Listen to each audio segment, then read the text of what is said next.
Joining us now, state senator from Virginia Beach, just won a big victory in the last cycle over Gary McCollum, even though Gary spent something like $19 million running negative. How could you run negative ads on Frank, Mike? He's such a nice guy, right? How do you even come up with a negative ad on Wagner?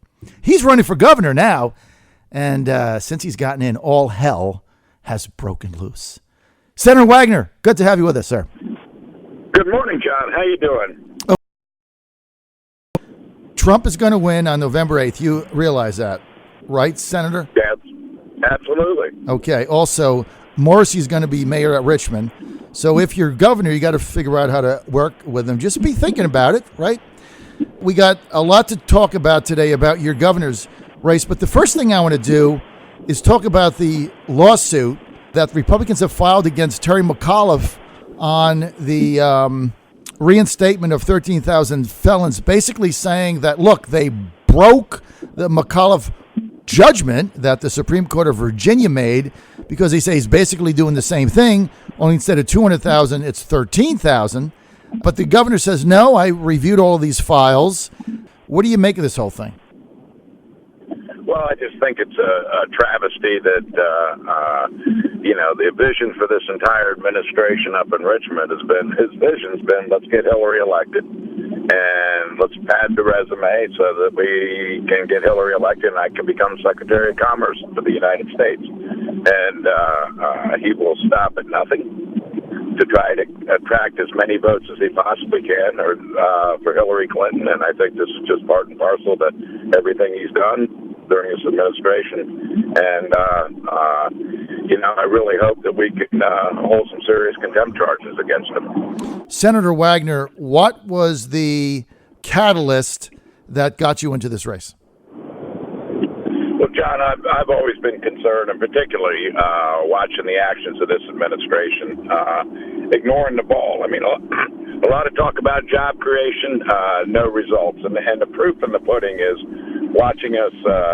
He comes up with the economy's doing great and gives us the revenue numbers, he thinks, and now we find ourselves in a $1.5 billion deficit. Numbers don't lie. Sales taxes are down. Income taxes are down.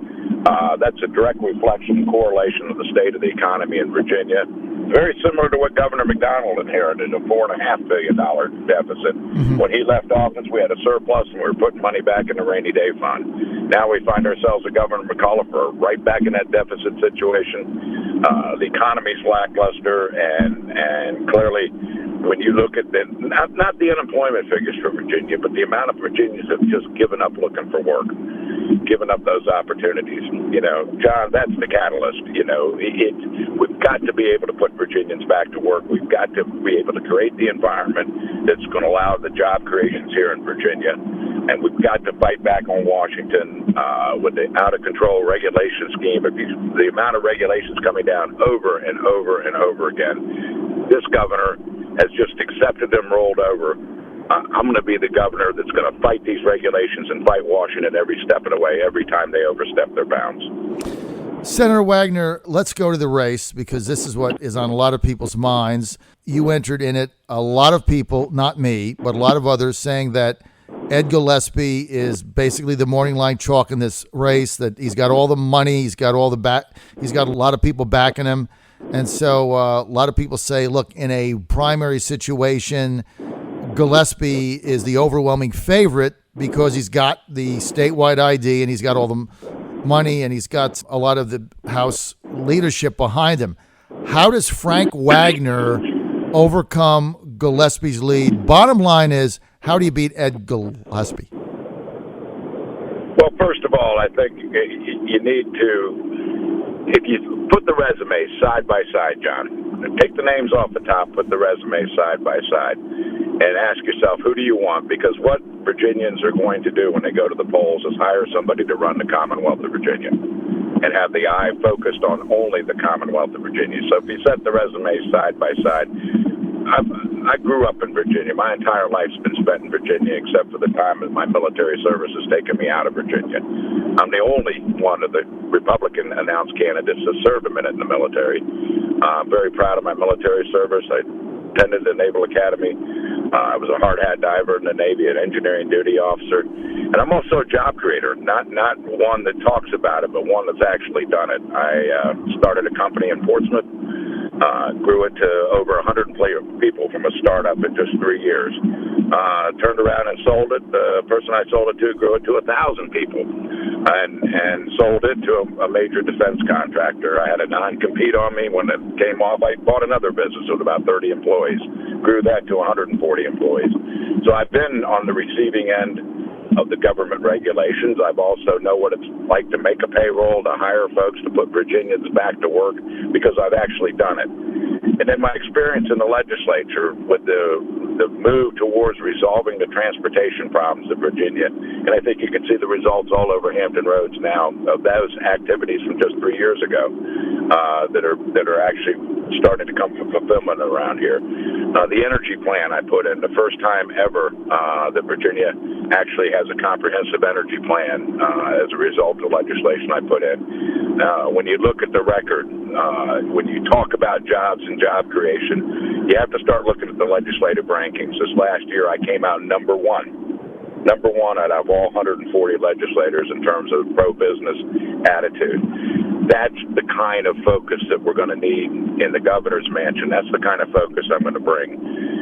When you look year after year, I get the Career Technical Education Legislator of the Year award. Why do I get that? Because I understand that career technical education is important. We have de-emphasized that in our education system, yet that's where the jobs are. We have a disconnect between our public education system and the jobs we're trying to create. So you go back and you focus on that question of, well, gee, I don't have the luxury of running for 2 or 3 years for a governor's job like Ed has. And look, I know Ed, and I know Corey, and I know Rob Whitman. They're all great people. They're all very nice people.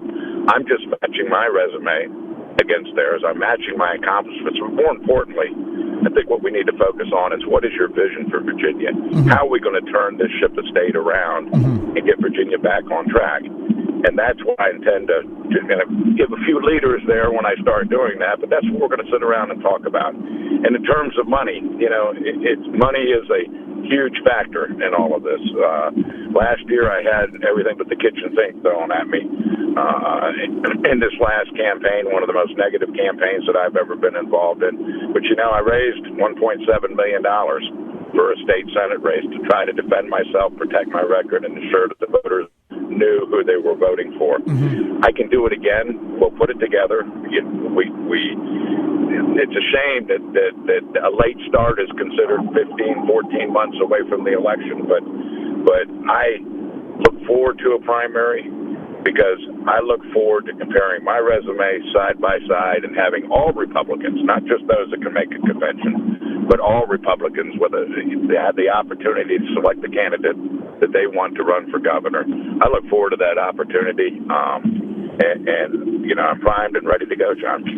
Well, look, there's no question your resume stacked up against an Ed Gillespie, for example, who basically is a career lobbyist. That is a major asset that you have. I have no doubt you're going to be able to raise the money, Senator, to be competitive. I mean, I followed your state Senate campaign re-election very, very closely, being from the area.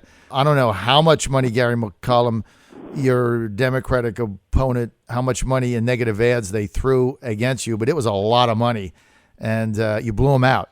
So I think when that happens, I mean, obviously the people in your district, in the 7th district, they know who you are. That's why you had such a massive victory, while those negative... I mean, I can't remember during that campaign switching the TV on when I was in Hampton Roads, any channel, and there was a negative ad by McCollum on Frank Wagner. I mean, it was 24/7. So, look, let's get to this campaign and how this plays out, because I think right off the bat, you've got a heck of a shot to be the nominee. So everybody's saying, all right, well, Wagner, he's got a base in Hampton Roads. Okay, how does he win? How does he win South Side? How does he win Southwest? How does he compete with Gillespie, whose base is in Northern Virginia? Can you answer that? Absolutely. And first of all, let me tell you part of what it means to be a Virginian. I grew up in Arlington, and the amount of emails and the amount of phone calls I've gotten from people I've gone to high school with in Northern Virginia. People in my Boy Scout troop, the volunteers coming out of the woodwork. I still have family in Northern Virginia. So I have roots in Northern Virginia, very similar to what Bob McDonnell had in terms of having grown up there. That's part of what it means to be a Virginian. I'll also tell you in terms of Northern Virginia, last year I tried to put the floor in for the fuels tax for Northern Virginia. They have one problem they look to Richmond to resolve, and quite frankly, I don't think Richmond has ignored them. I haven't ignored them, and that is their transportation problems in Northern Virginia. They're not just Virginia known, they're internationally known in terms of some of the worst traffic anywhere in the world. That's going to be a focus. If you go to Southwest Virginia and you ask yourself, other than the legislators from Southwest Virginia, what legislator has demonstrated consistently over the past 25 years that he supports the coal industry, you're going to come up with the name of Frank Wagner. You know, I was just down in Southside when I announced down in Southside, Virginia. When you start talking about the unemployment levels and how we're going to fix Southside Virginia. It's interesting to note when you're in Southside Virginia, you cross the border, you go 20 miles, you're in these vibrant economic activities called Winston-Salem, Greensboro, those cities in North Carolina. And you cross the border, and yet it's like crossing into, I don't want to say a third world country, but it's crossing into a place where unemployment is unacceptably high and opportunities just don't seem to exist. I look at it and I say, what's the difference? And the difference is, quite frankly, they have an interstate highway system in North Carolina we don't have in that part of Virginia. And I know one of the issues that's being pushed very hard, and one of the issues that I'll focus on in Southside Virginia, is an interstate highway that is critical to their area. That's what it means to know all about Virginia and to really work to get the infrastructure into place that's going to allow the businesses to locate. It's interesting, you have the Governor McAuliffe running around all over the country, the world, trying to bring business into Virginia. And when you go back and you go to the Economic Development Partnership and you say, how many industrial sites do we have ready to go? One small site, and that's it. So, you know, you need to start focusing on getting the environment in Virginia right for job creation, as opposed to running around trying to pad your resume to be Secretary of Commerce. That's what's going on right now. I know where the problems are. I don't have to start and learn about what's going on in Virginia and start, you know, where are the issues, where are the problems, what should I be focused on? I know exactly where they are. I know exactly what we need to be focused on in Virginia, and I'm ready to roll day one. Well, let me tell you, you know, I'm a master predictor. Last year when I thought you were going to run, I had you at 9-1. I've dropped those odds to 3-1. I think you're going to be very tough in this race, Senator. You're going to put together a very powerful plurality in Hampton Roads. And I think when you look at your time at the Naval Academy and so many associates you've got there, I think you're going to do well in other parts of the state. I think you're going to be right there. This is the John Fredericks Radio Network. Senator, thanks for being with us. We'll have you back for a more in-depth policy discussion.